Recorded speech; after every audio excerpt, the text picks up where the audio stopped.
Teman-teman, pernahkah kalian mendengar tentang seorang ratu cantik yang katanya memiliki kaki seperti kuda, yang istananya terapung di atas air, yang berbicara dengan seekor burung, dan yang diisukan bukan sepenuhnya manusia? Dialah Bilqis, sang ratu Saba, nama yang harum dalam Al-Quran, tapi menyimpan lebih banyak teka-teki dari yang kita kira. Siapa sebenarnya Bilqis? Al-Quran menyebutnya sebagai pemimpin besar sebuah kerajaan yang begitu cerdas, diplomatis, dan memiliki kekuasaan luar biasa. Ia menyembah matahari hingga akhirnya tunduk pada dakwah Nabi Sulaiman. Tapi ada kisah lain yang tidak tertulis dalam Al-Quran yang membuat namanya dibungkus aura mistis. Kaki Bilqis bukan seperti manusia. Dalam banyak kitab tafsir klasik disebutkan bahwa ketika Bilqis datang ke istana Sulaiman, ia terkejut melihat lantai seperti kolam air. Lalu ia pun menyingkap roknya. Dan Sulaiman melihat bahwa tumitnya bukan seperti manusia biasa, berbulu seperti kuda, separuh jin, kata sebagian. Dari sinilah desas-desus itu bermula. Siapa ibu Bilqis? Konon Bilqis adalah putri dari seorang raja manusia dan jin perempuan.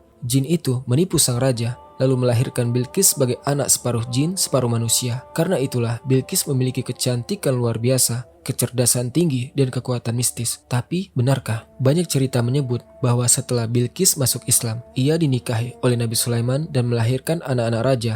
Bahkan dalam kitab kuno Ethiopia disebutkan bahwa anak Bilqis membawa tabut perjanjian, artefak suci zaman Nabi Musa. Tapi ini belum tentu benar. Sebagian besar datang dari kisah Israeliat dan legenda lokal. Nah, apakah kisah kaki Bilqis yang aneh itu benar adanya? Ataukah hanya cerita rakyat Arab yang disisipkan ke dalam sejarah para nabi? Apakah benar ia keturunan jin? Ataukah ini cuma upaya menambah mistis pada tokoh perempuan kuat dalam sejarah Islam? Dari mana cerita itu pertama kali muncul? Apa maksud lantai kaca dalam istana Sulaiman itu sebenarnya? Kenapa sebagian ulama tetap meriwayatkan kisah kaki kuda itu? Dan yang paling mengguncang, apa pesan spiritual tersembunyi dari semua kisah ini? Teman-teman, semua jawaban lengkapnya sudah kami siapkan dalam versi video panjangnya. Kita bedah satu persatu dari ayat-ayat Al-Quran, kitab tafsir klasik, cerita rakyat, hingga ke legenda Ethiopia. Kita cari benang merahnya, dan di akhir video, kamu akan tahu mana wahyu, mana dongeng. Silahkan klik link di bawah.